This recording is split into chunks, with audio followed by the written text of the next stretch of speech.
Today's pretty interesting because it's very exciting news that I am kind of announcing my partnership with Triumph Motorcycles.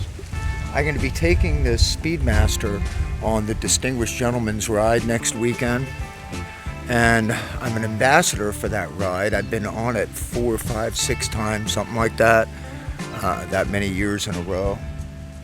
I have a long history with Triumph. I have a 2004 Thruxton. A Triumph Bonneville was the first motorcycle I actually was ever on. And I've never been on a Speedmaster, and that's what I'm riding today. I'm just borrowing this bike, but I thought it would be comfortable for this ride coming up. It is like Triumph's Cruiser, kind of. So this is a 1200cc motorcycle. I'm going to leave all the deets on that, like kind of beside me, or you're on that side or that side. I'm not sure whichever I am. But it's very much like the new Bonnevilles are, but it's more of a cruiser style the way it's set up. So I'm going to take a ride on it and see if I like it. Just get a vibe for it. I don't necessarily know that it's my groove, like overall, but you never know. Looks cool, feels cool for a while. Let's go take a ride on this thing.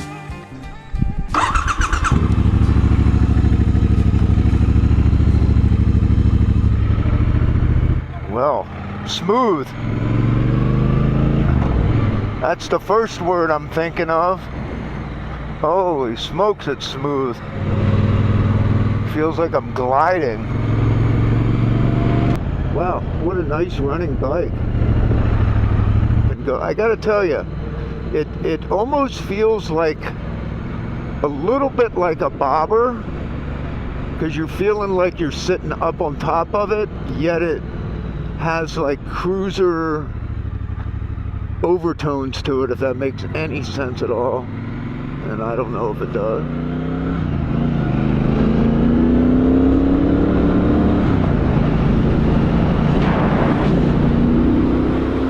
Ooh, this gets up and moves pretty good.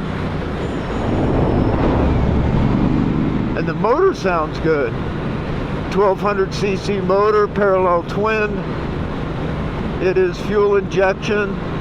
It's got that little fake carburetor down there to look cool. Like it glides. You know, a parallel twin motor is a smooth running motor. It's very different from a V-twin, like a Harley Davidson, or even like a Ducati. Triumphs were used a lot for desert racing and flat track, although I think it was that they were lighter. I think that played a big part of it. Harley Davidsons and Indians were also used for flat track. I mean, like, this bike is like all day comfort. I really got to get this visor closed all the way. I think that's close. Yeah, way better. Probably sounds a lot better now too. There is some wind, but... And the handlebars are just comfortable. I may raise them slightly for this ride. I could just see them just up just a little bit, like here. That'd be good. And I'm gonna go to my my favorite area up here. Okay, now I'm in 4th gear at 60 miles an hour, just to give you a sense. And the motor's not working hard at all. I've got plenty of power left.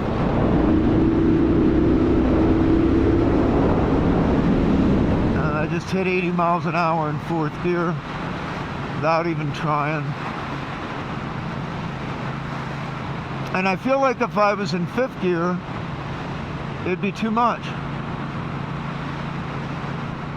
All right, I'm gonna do my favorite route.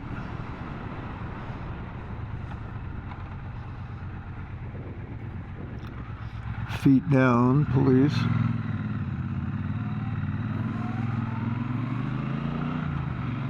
If you don't put both feet down when you come to a stop, cops don't like it. Oh, a California roll is what they call it.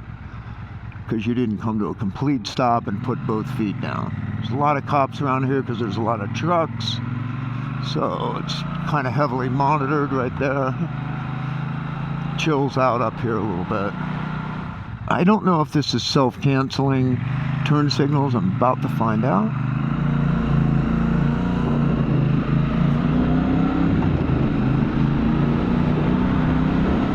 And it is not. Get past this guy and we can really get on it a little bit. Just a little bit. I still don't have a complete feel for the bike yet, but it corners really well. Turning radius is not too tight though.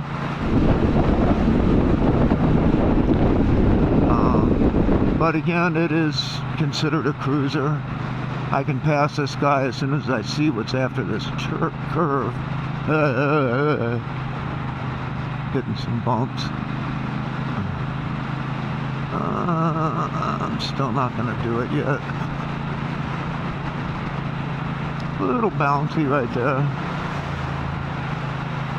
I don't know if there we go. We got room. Here we go.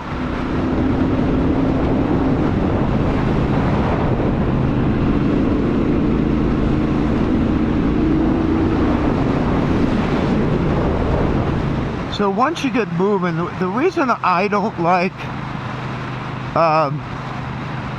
forward pegs on cruisers is because I feel like the bike is pulling me. And I like the sensation of feeling like I'm riding the bike, not getting pulled by the bike. But that's just me. Your mileage may vary. Although they're not like way far forward, they're just like comfortable. So I can see on the freeway how it'd be comfortable. Some people might want to put a windshield on this. I wouldn't do that. I think it would ruin the looks of it. I think a little fly screen would be cool though. I think that'd look badass. Again, I haven't extensively looked into these. I might also, I don't know if it's available, but I would probably do, thank you Bub, probably do like small crash bars if there is such an animal. Not the big ones where you can have forward pegs that you can stick your feet way up and all that. Nah, that would, to make this like an overtly purpose-driven cruiser, I don't know. I just, I wouldn't love the look of that, I don't think. But it would definitely serve the purpose, and if you did do that, you would have a nice cruiser if that's your style. It's not my style. I like something a little more stripped down looking, but that could definitely, you know, I am getting hit with some wind for sure, but you know, right now it's a naked bike, so of course I am. There's nothing up front here. A fly screen would do a little bit, but a windshield would do a whole lot more. And if memory serves me correctly, I have seen these with a windshield installed. I'm only in 4th gear. What's 5th feel like? Okay, there we go. There's no 6th gear. See, it feels like it's... I don't need to be in 5th. These are tall gears. I would probably adjust the suspension. I'm about 6 foot, and I'm about 188, 190, something like that. The mirrors look a little goofy, but they work really well. I'll definitely tell you that. I can see really well behind me. You know, some of the first things, you know, a lot of us like to do is change mirrors, change exhaust. The exhaust note sounds pretty good on this. All right, I got to get going because I got to pick the kids up from school. This bike was brought to me courtesy of SoCal Triumph and Triumph. Thank you, Adam. Here we go.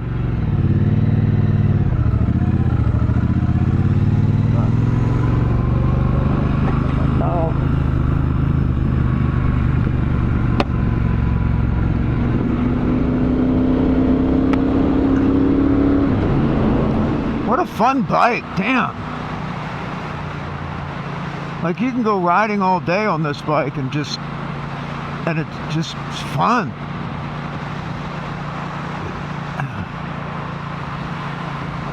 And comfortable. Yeah, my favorite gear is 4th gear. Because I mean, I'm doing 75 in 4th gear, and it's just now time to change gears. And I wouldn't even have to. So I'm going to take the freeway back because I want to get a sense of what it's like to be on the highway with this thing. I don't know if I'm getting this on video, but just a beautiful view. I got to keep my eye on the road too. I'm going to turn my head this way, but turn my eyes the other way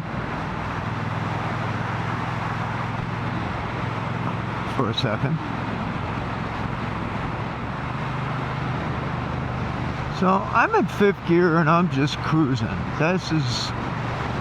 To me, this is like kind of probably the sweet spot on this bike is between 60 and 75, somewhere in there.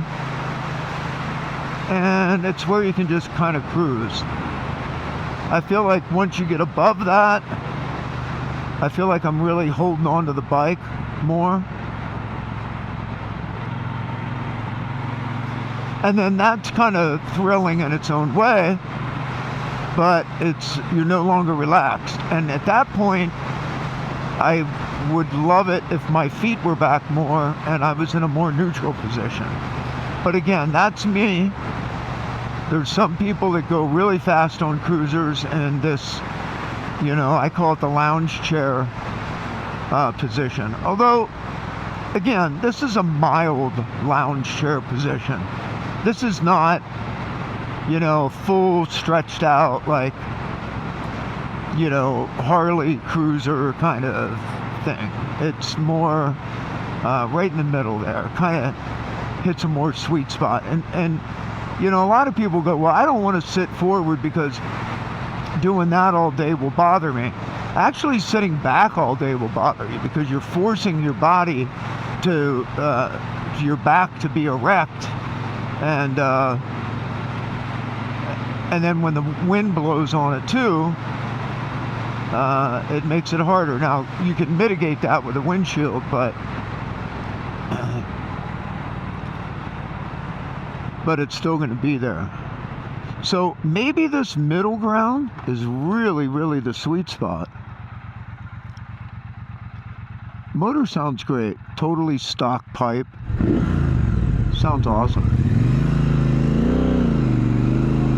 I'm not going to wheelie on it.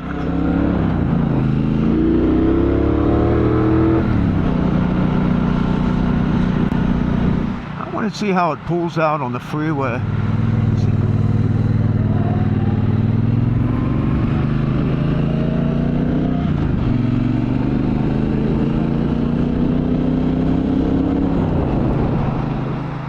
Let's go all the way back. Well, we could go way, way back, but let's go back to what it's really well known for. Let's go back to Marlon Brando on the Wild One. A lot of people think he was on a Harley Davidson. He was not. He was on a Triumph. And a lot of people get that wrong. Oh, this feels great in the freeway. Yeah, so rich heritage. Steve McQueen.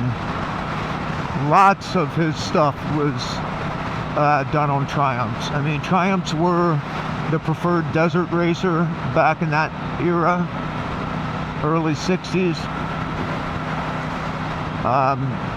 And then other manufacturers started building purpose-built bikes for that kind of stuff. So there's this amazing rich history. We had a neighbor, and my dad let me go on his motorcycle. He was rebuilding an Indian Chief, and that was not ready to ride, but his Triumph Bonneville was, and that was the first bike I ever went on. I have a soft spot in my heart for Triumph, always have, and probably always will. And I just love the mark, I do. I'm in a club called the Gridiron Rebels, and we are a club based in British bikes for the most part. More of the cafe racer style, a little bit less on this type of style of bike, but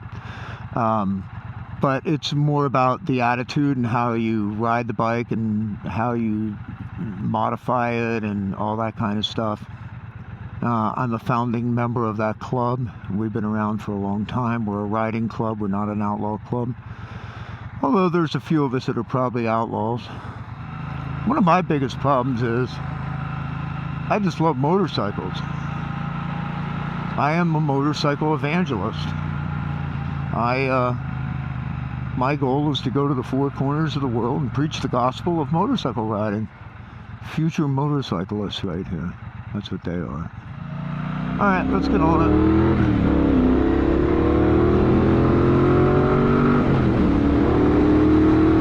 It's only third gear and I'm at 80.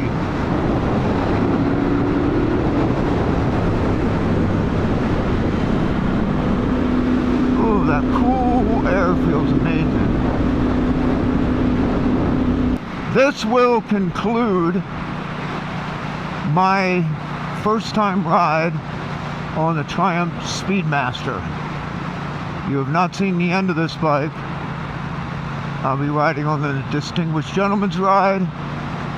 If you don't know what that is, it's to benefit men's prostate cancer research and men's mental health. And it is a ride that takes place all over the world. And it is next weekend. Please sponsor me or sponsor someone else that's on the ride and make a difference. Take care of each other and keep rock alive. Mwah!